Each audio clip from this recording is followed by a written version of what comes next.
Ready? Currently in Ontario, there's a law provincially trying to absolve the idea of removing the idea of the mother and father in the symbols. And here it is. The Legislative Assembly of Ontario is quickly pushing a bill that would make it so that children could have up to 4 legal parents, and would also give biological fathers the right to absolve themselves from being listed as the child's birth certificate just by signing a waiver.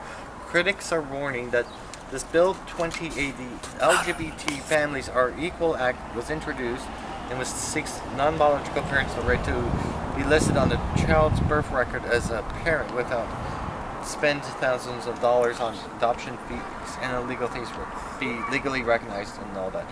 This bill is supported by Premier Kathleen Wynne, who has quickly advanced the Standing Committee on Social Policy. Opponents of this turn on its former understanding of family, which always consisted of individuals united by marriage, blood, and adoption, in order to accommodate same-sex couples.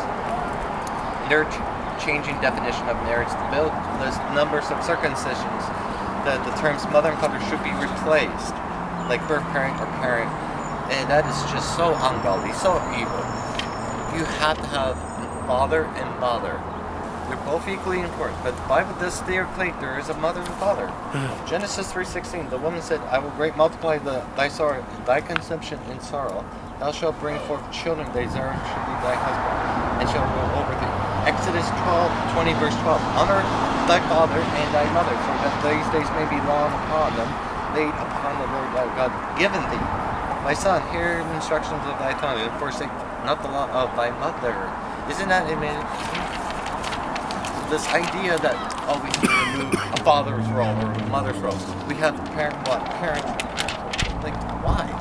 Okay, I understand a mother and father could be a biological parent. I mean, that doesn't mean that they're actually maybe good fathers or mothers. Maybe, or they could simply, if they can't do anything, then they could give up for adoption. There's a reason for that. But to say that children can only come through a mother and a father. The father has the sperm, the mother has the egg. Together they procreate a child. So it's just common knowledge. It's simple biology. Let's see. Proverbs 23 verse 13-14. Without correction from the child, and the beast with the rod shall not die, but the shall beat him with the rod and shall deliver his soul from hell. Ephesians 6:1-4. Children, obey your parents, for in the light of the Lord this is his right. Honor thy father and mother, which is the first commandment with promise, that there may be well with thee and thou may long on earth. Fathers, provoke not your children to wrath, but bring them up in nurture and admonition of the Lord. Colossians 3:20-21. Children, obey your parents in all things, for this is well pleasing unto the Lord. Fathers, provoke not your children to anger, lest they be discouraged.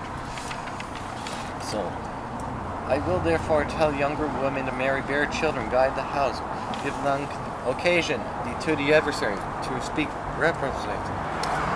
Aged women likewise behavior become holiness, not false accusers, not much giving wine, teachers of good times. So Adam was first formed, then Eve. Adam was not deceived, but the woman being deceived was in transgression. Not with she shall be saved in childbearing if they continue faith and charity and holiness and sorority.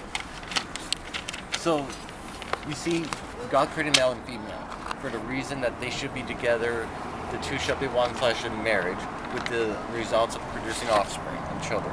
However, in Ontario and even some parts of the States and even other places in Canada, we're going away from that. We're going away from God and his teachings, his practices.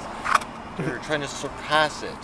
Yet, when you look at nature, creation, it's so simple. There's no different 4,000 genders or 30 genders, or there's only male and female. They're both different, but yet equally important. The roles of both mother and father are equally important, but they are different. The roles of a husband and wife, equally important, but they are different. There's distinction. Why do you think this is so important? Because I am actually so tired of hearing, well, this is parent one or a thing two. I'm surprised they call it gender and it. See, God created us wonderfully. I believe that. And I believe that this has to come truthfully.